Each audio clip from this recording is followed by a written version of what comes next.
Even after Austin Reaves struggles in their first-round loss to the Minnesota Timberwolves, the Los Angeles Lakers still view him highly. Reaves was their third star this past season, whether with Anthony Davis in the first half and Luka Doncic in the second half. Los Angeles Times' Dan Woik reported in May that they will only part ways with Reaves if it brings back one of the best centers in the league. The Lakers are desperately looking for a center after their small ball lineup flamed out in 5 games in the postseason despite having Doncic, LeBron James, and Reaves. The biggest obstacle for the Lakers to acquire a starting caliber center is their lack of trade assets, with only one first-round pick, 2031, left in their cupboard. With everything factored in, Bleacher Report's Zach Buckley asserts that the Lakers might need Reaves to fix their biggest problem and balance out their roster. Here's Buckley's trade proposal. Los Angeles Lakers receive Nick Claxton and Cameron Johnson. New Orleans Pelicans receive Austin Reaves, Rui Hachimura, and Gabe Vincent. Brooklyn Nets receive CJ McCollum, Dalton Knecht, a 2026 first-round pick, lottery protected, via NOP.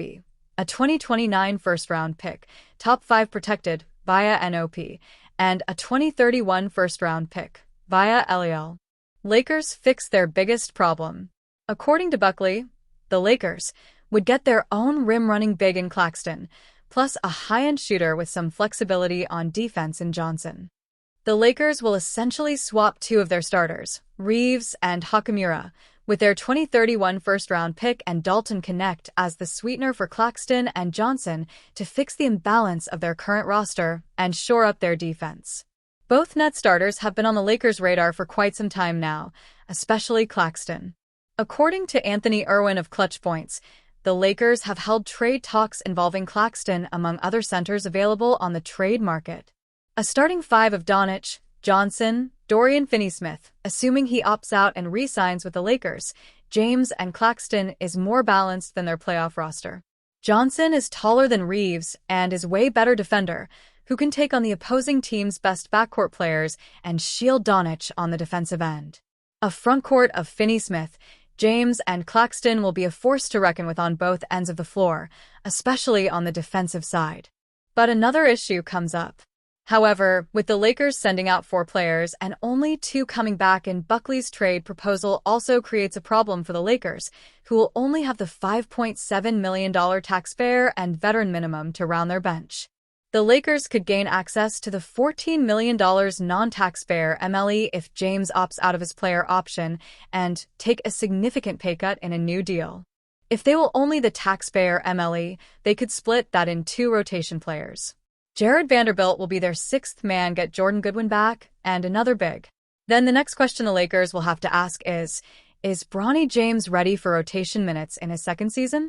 LeBron James and the Los Angeles Lakers may have suffered an early exit in the playoffs this year, but the future Hall of Famer is still hard at work during the NBA Finals. James made an appearance at the Fanatics Fest in New York on Saturday, hosting Tom Brady and Victor Wembanyama for a live version of his talk show, The Shop, uninterrupted.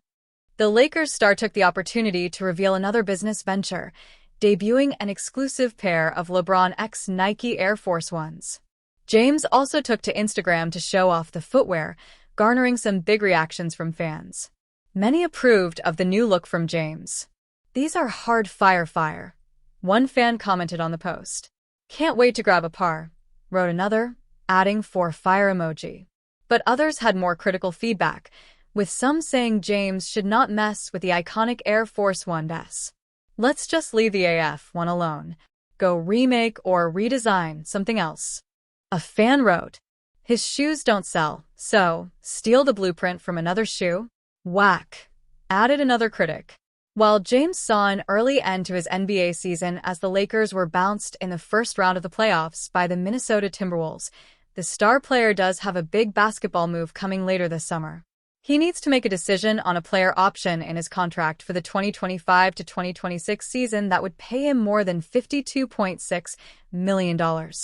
After a quick exit last month in the NBA playoffs, the Los Angeles Lakers need to have a good offseason as they try to build around the trio of LeBron James, Luka Doncic, and Austin Reaves. The Lakers will begin their off-season journey this week with a 2025 NBA draft.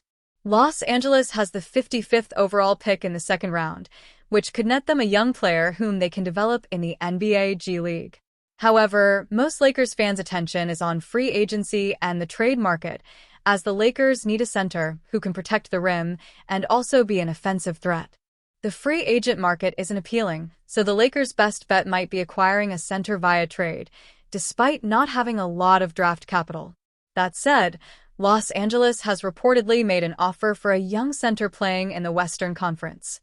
Lakers in pursuit of Jazz's Walker Kessler. Andy Larson of the Salt Lake Tribune said on a recent episode of the Locked On Jazz podcast that Utah has been presented with an offer for Walker Kessler and added that the Lakers have been continuously pursuing the young center. I think there's been an offer presented for Walker Kessler. And certainly the Lakers have shown significant interest all the way back to the deadline, certainly continuing now, Larson said. Hat tip Nelson Espinal of Los Angeles Lakers on SI. And him being their future of the center, giving up multiple picks to get there, that is on the table right now. I don't know if the Jazz take it. Certainly, they haven't so far. It's not shocking to anyone that the Lakers have not given up their pursuit of Kessler. Given his age and skills, he would be the perfect center to play with Doncic and James. Last season, the 23-year-old center averaged a double-double for the first time in his career, with 11.1 points and 12.2 rebounds, including 4.6 offensive boards per game. Kessler had a 130 OREG offensive rating and a 115 DREG defensive rating. He would be a huge upgrade over what they got this season from Jackson Hayes and Alex Len, the latter of whom was a disastrous pickup. That said, the Jazz don't have to move Kessler yet, as he's still under contract for another season. If the Lakers are desperate for Kessler, they'll have to get creative with the trade package, which means they might need to include Dalton Connect.